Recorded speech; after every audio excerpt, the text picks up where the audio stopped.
Hey everybody, this is Ivan from the Kilcher Homestead YouTube channel. So I'm working on this house here, and I'm going to be moving this house back about 50 feet, so it's sitting on top of these pilings back here. I didn't get any good footage of actually driving these pilings, so here's some footage of what it's like to drive one of these pilings. As you can see, I use a great big vibrator hammer hung on the end of an excavator, and that shoves these pilings down until they hit resistance and they don't go anymore. That's kind of the good start for a foundation for a small cabin like this in our area. So now I'm gonna start moving this cabin. Let's get into it.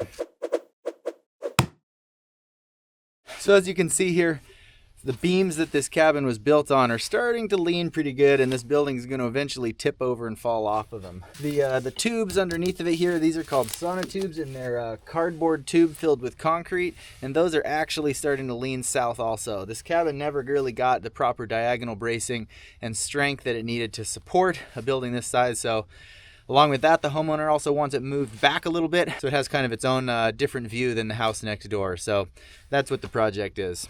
The building was originally only on 6 pilings, and I'm changing that to be on 12 pilings. That's going to make a huge difference with the stability of that building. It also only used to have 2 beams underneath of it, and I am going to be putting a 3rd beam underneath of it. That'll also help support the floor. So this is going to make a big difference. So from this location, I can see all 12 of the pilings, which means this laser beam is hitting all 12 of those pilings. Now I just need to go around and mark a consistent height with all of them.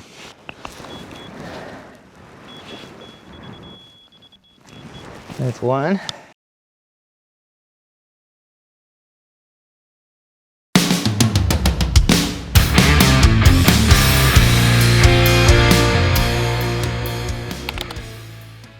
Back at work over here today, I had a guy come and help me do a bunch of this sawing, because I'll tell you what, each one of these pipes probably takes about 15 minutes to saw off, and it gets pretty exhausting, so I was glad to get some help. Got all these pipes sawed off. 2 of them are a bit short. I gotta actually weld some onto that. There's one right there and one right there. Those 2 I gotta add some onto to get them all the same height, and then it's gonna be about starting to weld some of this steel back into place. Yesterday I was cutting apart all these steel I-beams. So all this steel used to be an old mobile home, trailer home frame. So this is all a trailer home frame. It's perfectly good steel I-beam to use for something like this. So all these I-beams, I'm gonna weld them back together and stick and weld them to all these pipes to kind of create a system to be able to support the underside of this cabin.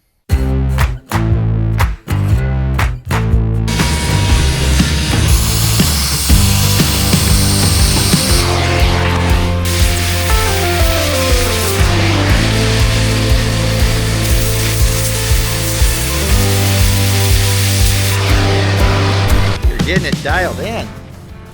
So far I got a couple of beams in there. 1, 2. Got a whole bunch more weld to do. I got to put in 1, 2, 3. Let's see, 1, 2, 3, 4, 5, 6 going that way, and then like a dozen going the other way or something like that. So still a lot of welding to do, but it's happening.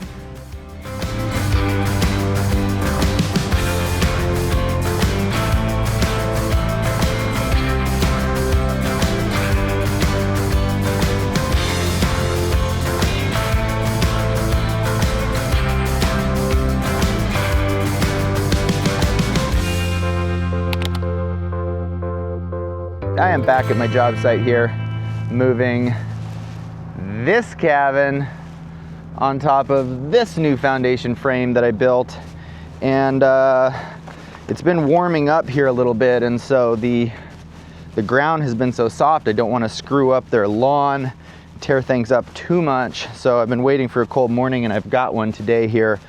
As you can see behind me here, I've got all this blocking, and that's what I'm going to use to start lifting the building up off of its old pilings that are under there. So right now I'm going to get a steel I-beam set underneath of this side and hopefully lift it up so that I can start setting some blocking underneath of it. So that's the plan. Let's get into it.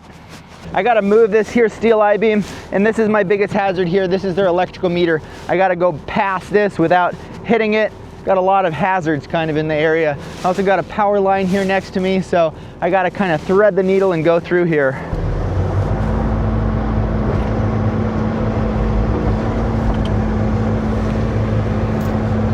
All right, I'm going to pick up this I-beam here.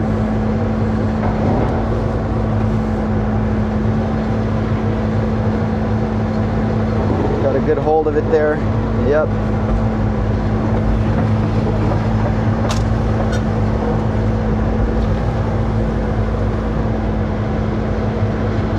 Don't want to hit my GoPro down there. Oh, there's a telephone pole. Don't want to hit that. Boy, there's a lot going on here.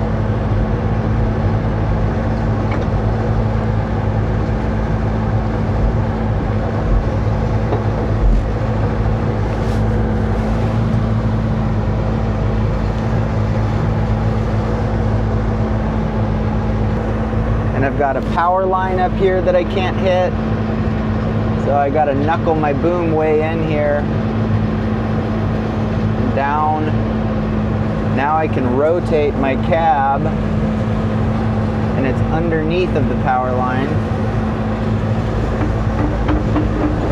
It's actually not a power line, it's a phone line. The power lines are up much higher, which is, you know, good. But I just need to be super aware because it's, you know, a fragile and very expensive utility that I don't want to mess with here.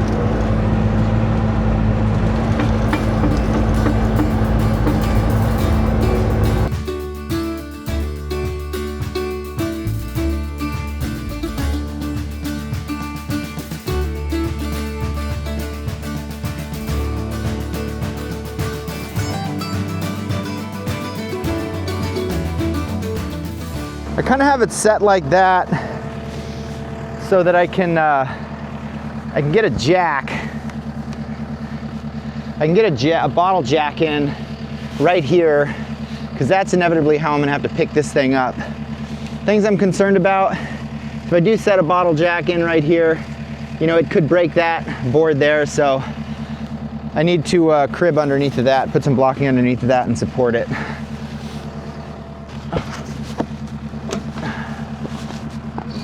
Yeah.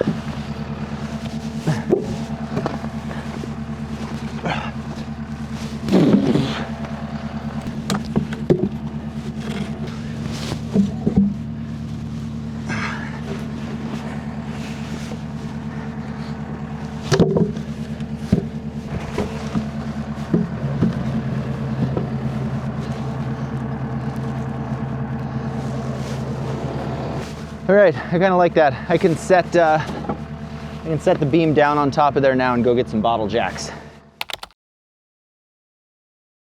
So check this out here. I got these beams underneath of these wooden blocks underneath this steel beam. I know, I did a little bit of work without turning the camera on. I apologize, forgot the camera yesterday. But got these steel beams underneath the building in location. And I'm starting to raise it all up. I got the beams tight against the underside of the building, and I started to actually lift the building off of the old piling. So that's pretty cool. Now it's just a matter of just starting to go up so I can get two other beams underneath of it the other direction. So that's what we're going to be working on now. I hate this part of the job, but it's a pretty important one. We're going to crawl underneath of here and cut the old wooden beams out. Here you can see this one. I already got it all cut and separated the other day. So now I've got, I did 1, 2 the other day, and then I ran out of grinder battery. And so it looks like I've got 4 more to do. And I'm going to try using the Sawzall instead of the grinder and see if that makes it a little easier.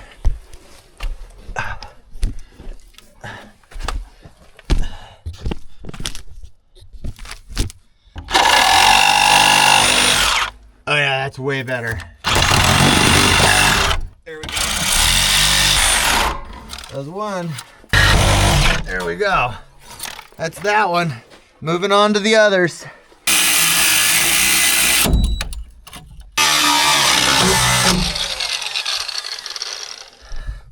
All right, all the beams are free, at least from the posts. I got to cut them all free from the raft, from the floor joists.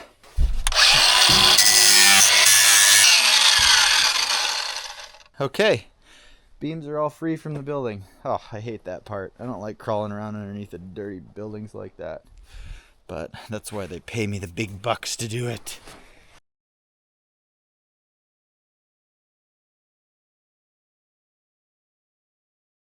So I just bashed my lip really hard on that beam. It's gonna swell up a little bit, I'm pretty sure.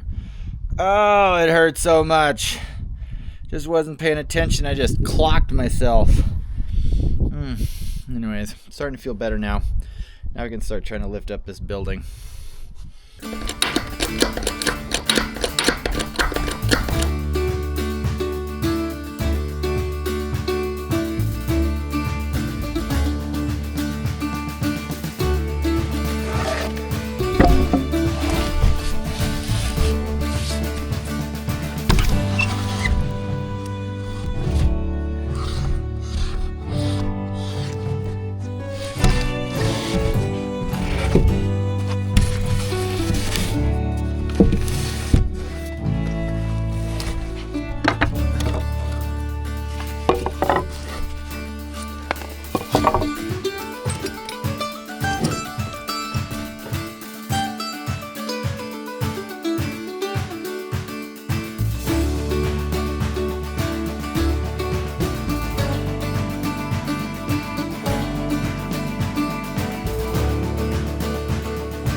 All right, look at that. I got this house all lifted up off of its original pilings. See, I've got it lifted up probably about 14 inches the whole way around, which is good news because I was over it and I was tired of doing that. Now I'm going to take these other beams, some other steel beams, and slide them underneath the house, kind of coming underneath the way so they're perpendicular to my other steel beams. Those are going to be the ones I use to actually skid this building back towards the new foundation. So that's what we're going to do now.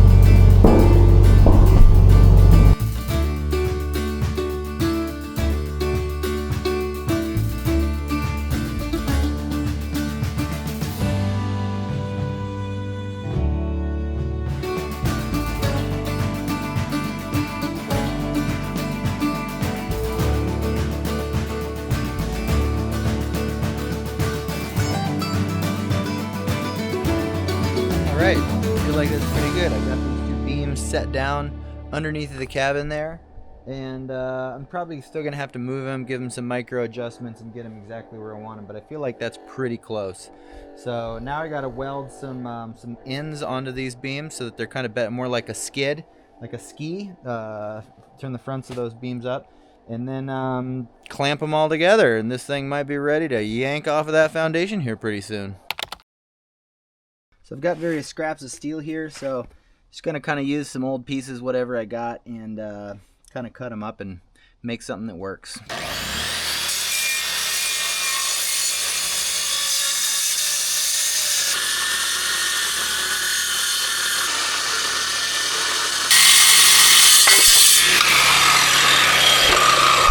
I love this saw. It's like a hot knife through butter. Look at that, half-inch steel like it's nothing. Pretty cool.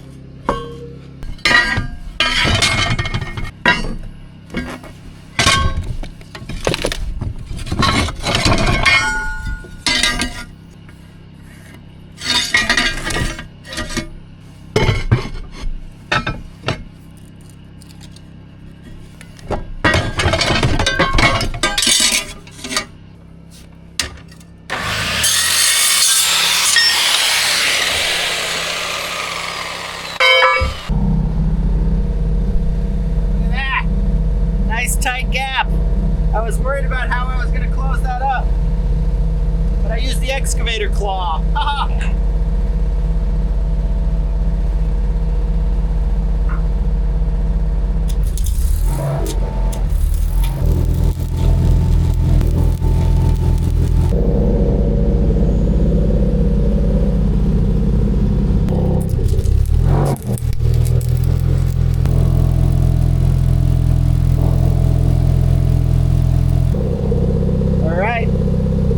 That's one done. Gotta do the other one now.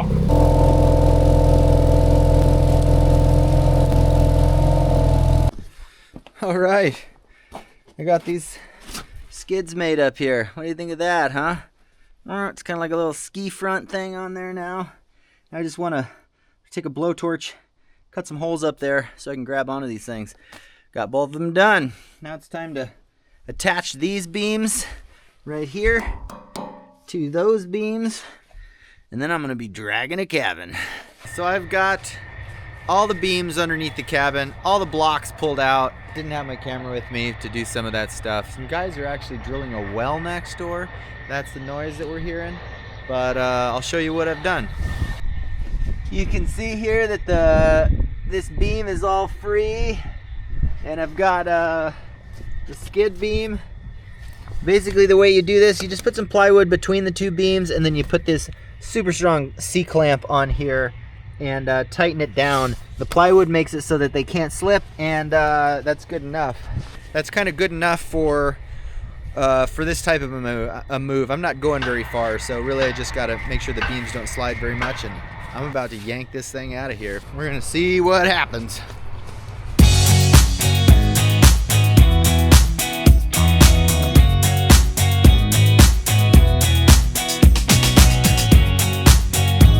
I had to move the outhouse because it was in the way, and I have twice now almost fallen